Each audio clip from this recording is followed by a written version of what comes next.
Hi, good afternoon, everyone. So today I wanted to talk about the word diet. The word diet's being used by a lot of people today, and the reason why we need to make a shift from using the word diet to something more positive is because the human mind and the subconscious usually has a tendency to attach itself to certain words. So for example, words like sad, anger, jealousy, we attach these words with negativity. And words like happiness, joyful, bliss, or something happy, we basically attach this emotion with something that's positive.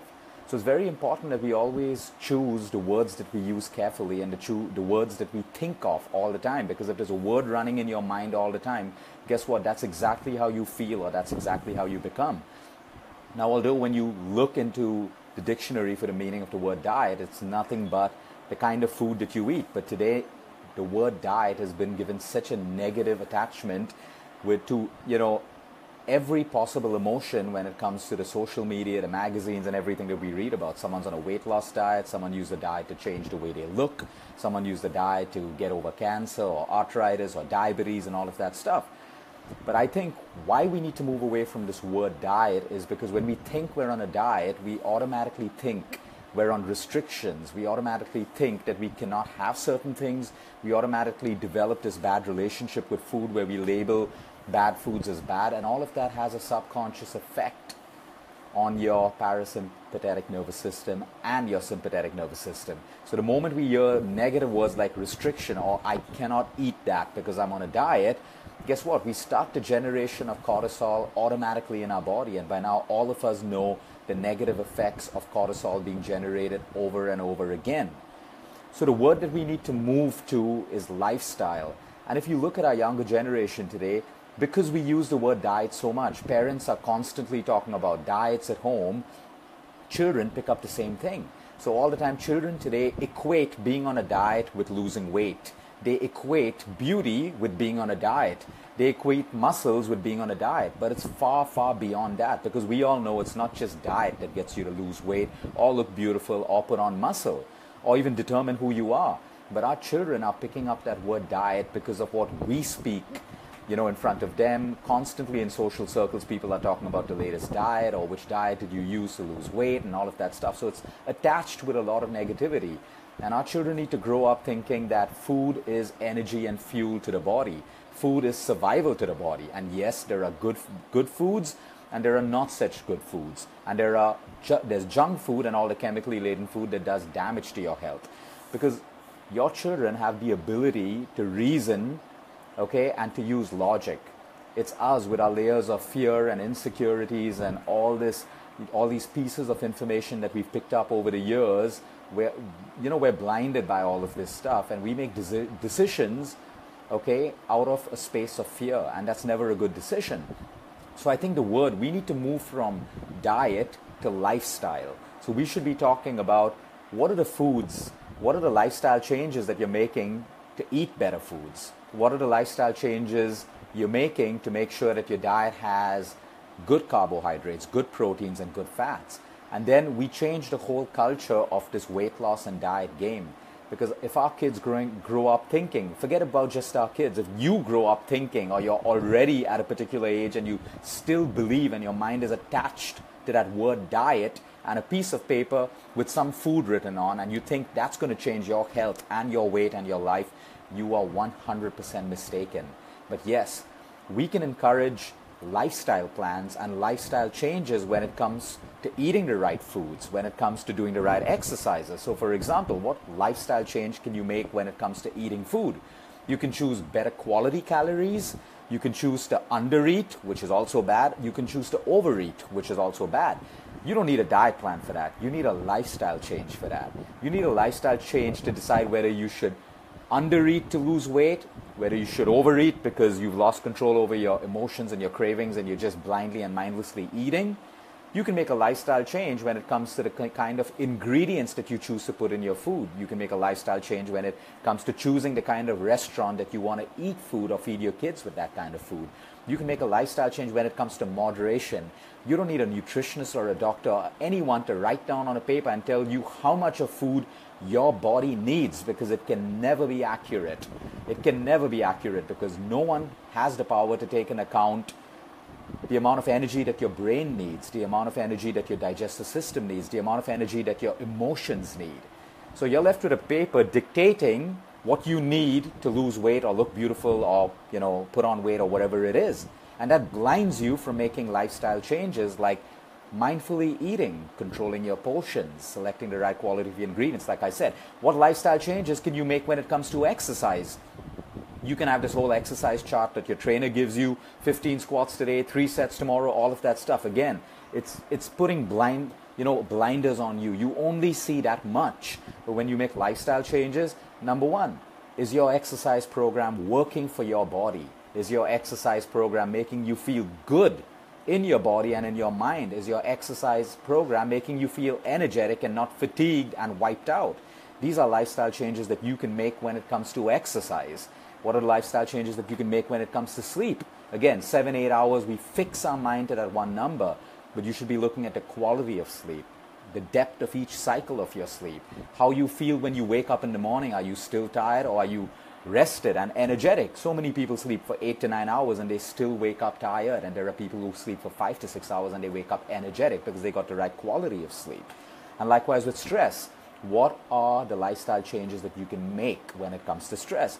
I told you, spirituality has also become a fad. Everyone's running to chanting classes and yoga and pranayama and meditation and all of that stuff, but they do not allow the learnings from those classes, which are excellent and valuable, to slip into their daily life. So for 1 hour, they do their meditation and they're all calm, and the next hour, it's, they're still recovering from that meditation and they're calm, and the next moment they're shouting at their drivers or their servants or their kids or their husbands or wives or, bosses and all of that stuff. But you're not letting the concept of meditation slip into your lifestyle, which means we lack practice. So what we've gotten today is the habit of having a to-do list and ticking off everything. Okay, 1 hour of workout, done. Okay, now I'm going to sit in office for the next 9 hours and not move. One work. Okay, I've cut down these amount of calories, removed sugar from my diet, I'm following this plan, my nutrition's done for the day. No. You may need more nutrition according to the day that you're going through. You may need more nutrition according to the weather, according to any ailment that you have. It's dynamically changing because your body's dynamically changing. Okay, you may need more sleep if you've had a stressful day. You may need less sleep if you've had a less stressful day. So we got to be open. Your body has the intelligence to adapt to everything around us, externally and internally, in your physical self and in your emotional and mental self as well. But you got to be aware to allow it to adapt. We're not aware because we're blinded with everything else. So if I tell people, work out for 15 minutes, they're like, oh, how will I work out for 15 minutes work when everyone's working out in the gym for 1 hour? Yeah, but also look at the results of people working out in the gym for 1 hour. Most of them don't even get those kind of results. So you got to understand your body and your mind and your emotions and your physical self and adapt. Your body will adapt automatically with your support and your mindfulness. So let's move away from the word diet to the word lifestyle. That's more powerful. That's more positive. That's inexpensive. That's free. You can make one lifestyle change every month. You can make one lifestyle change every week. You can make one lifestyle change every day. That's in your control. You're not bound by a piece of paper, an email telling you what you have to eat.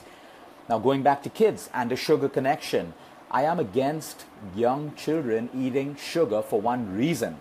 Not because I'm a doctor, not because I'm a nutritionist. It is because when a child is 1 year old, 2 years old, 3 years old, and 4 years old, they do not understand the side effects and the bad qualities of sugar. So when you feed a child at that age sugar, what's happening is their brain is getting addicted to sugar, which then determines and controls their behavior.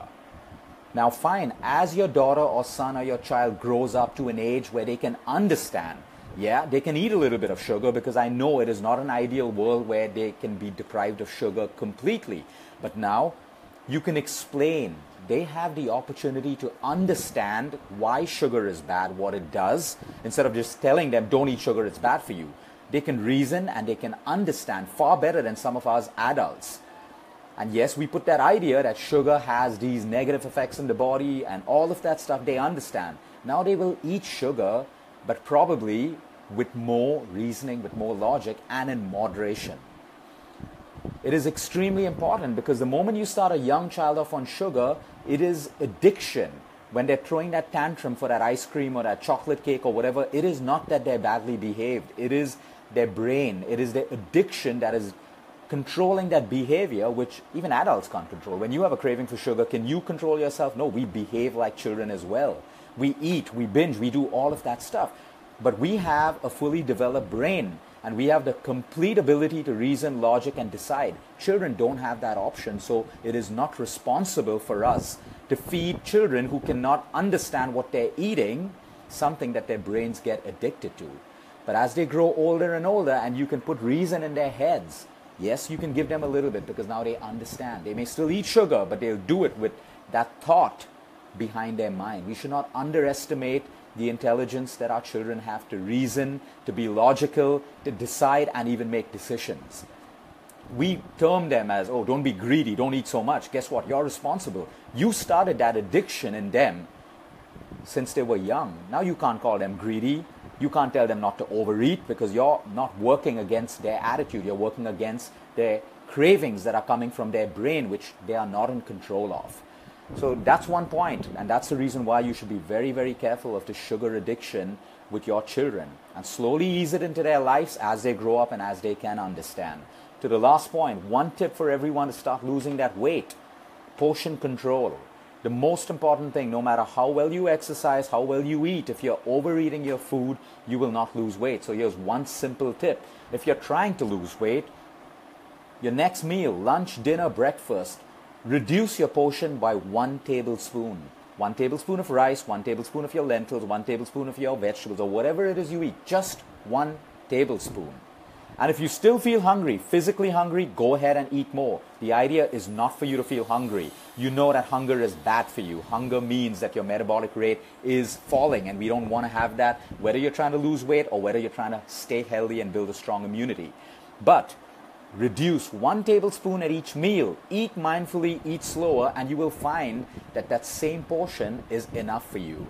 Now you do the math. Do this for a week. Multiply the number of tablespoons less by the number of meals you have, and I can guarantee you, you are losing weight and you are losing fat as well. Have a good day, everyone. Until next time, eat smart, move more, sleep right, and breathe deep.